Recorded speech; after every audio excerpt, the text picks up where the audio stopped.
How to enable or turn on auto translation on TikTok.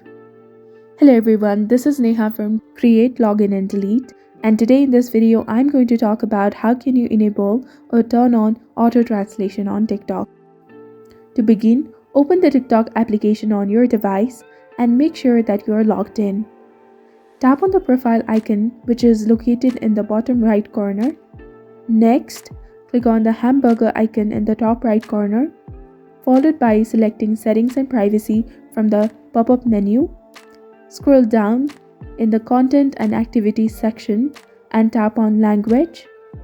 Within this section, you can choose your preferred language by tapping on Translation Language. Currently, mine is set to English. To activate the auto translation for TikTok video content, simply turn on the toggle button next to Show Auto Translations. Conversely, to deactivate this feature, just simply turn off the toggle button and you're done. This is how you can enable or turn on auto translation on TikTok. If you found this video helpful, do not forget to like, comment, share, and subscribe to my channel for more amazing contents, and see you in the next video.